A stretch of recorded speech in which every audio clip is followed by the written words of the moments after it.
Hello, everyone, Professor and my fellow students. This is Janet Henderson down here in South Texas, not too far from Corpus Christi. And I look forward to working with you all during this class.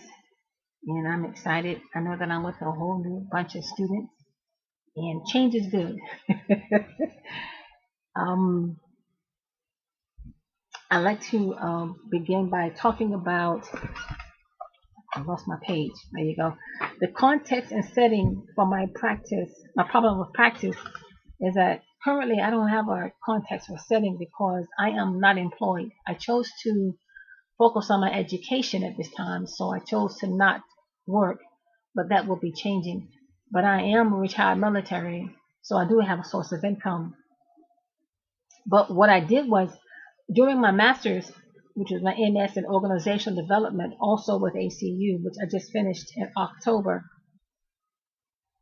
One of my courses was I had to do a cultural analysis, and my cultural analysis was done on the police department. And because of what I learned throughout that cultural analysis, it it concerned me, and what I learned in that course impacted me so much that that is why I chose to pursue my doctorate, because I wanted to get more involved with the police culture and their policies and philosophies and procedures and guidelines and rules and regulations, which led me to my problem of practice, which I'm going to be discussing in this course, which is also the proposed topic for my dissertation, which is police officer leadership training and development practices, the impact on police and African American interactions. After reading Saldana's and Almaster's chapters, the problem of practice represents human life, and that because of the nature of what police officers do, they hold people's lives in their hand. They have the authority, they have the power, and they have the right to make split decisions that impacts people's lives. They're involved in high conflict situations. Sometimes they exercise good judgment. Sometimes they exercise poor judgment. But people's lives are in their hand, and I can't think of any other institution or organization that impacts human life more than police officer behavior. Because traditionally, because of what they do, they can't be held legally accountable. But at the same time, police officers also realize, police leaders also realize that there's a problem. And through the research that I've done, leaders throughout the police organization, specifically police officers, first line police officers, and police officer managers, realize that there's a problem with police leadership training and police leadership development. And that what I'm reading through the research is that police leaders and police managers know they need more training, but they're not getting it. They need help and they want help and they're asking for help, but they don't know what to do. And it's being looked at heavily, especially with the increased incidence of police involved shootings and violence and overuse of power and a misuse of authority and people being mistreated and people being killed, and predominantly African Americans.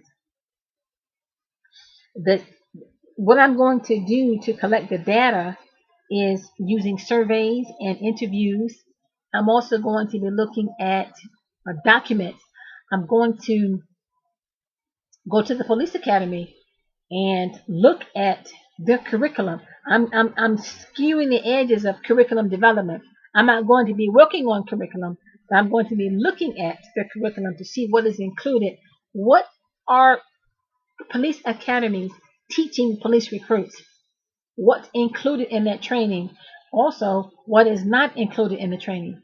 What type of screening procedures do they use? Specifically in the area, are you doing leadership assessments before they are allowed to join the police academy? Are you doing any type of leadership assessments after they leave the police academy, 6 months to a year? And what type of training are they getting? When are they getting it? I'm also going to be looking at there's a FBI training and police. There's training specifically leadership and management training for police managers and leaders. What I learned through my research and through the cultural analysis, at least in Texas, police officers do not get any leadership or management training at all until they are leaders or managers over other people. And that takes years. So police officers, they're not getting any leadership training whatsoever until they become managers. And that's a problem because the leadership training they're getting is too late. It's not enough. And there is no follow-up and there is no assessment on the effectiveness or the efficiency of the leadership training.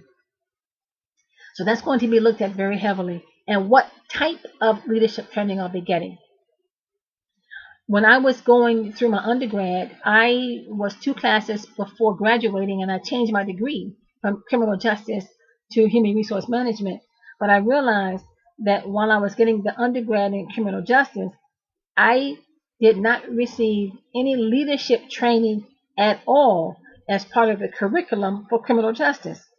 I don't know if that's unique to my particular university. I don't know. But I'm going to be looking at, there's a couple of universities around here, but I'm going to be looking at what are you including in your criminal justice curriculum under the criminal justice program, because I received none. Okay. I'm also going to be looking at the state requirements for leadership training for police officers. How often do they receive it? At what stage of their career? Is there any follow-up? Is there any assessment? Are there any particular benchmarks for leadership development and training? Because somewhat the research that I found, there is none. And when I say leadership training, I mean specifically the theoretical framework for this particular dissertation is based on transformational leadership. And under that transformational leadership umbrella, I'm also including cultural intelligence, emotional intelligence, self-leadership, hidden biases, stereotypes, perceptions, conflict management, negotiation, communication skills. I'm going to be talking about self-control, but a lot of it is communication and the conflict. Much from what I've seen and from what I've learned from the research is that conflict management is not enforced as well as it could be based upon what I'm reading in peer-reviewed articles and in police journals. They know there's a problem and they're asking for help. The actors will be police officers, police recruits, police leaders, police managers, universities, as far as what are they teaching, the police academies, and state policy and state guidelines for police leadership training, and police leadership development. And that is my problem of practice. I look forward to reading you all's discussion posts and watching your videos. Thank you. Bye-bye.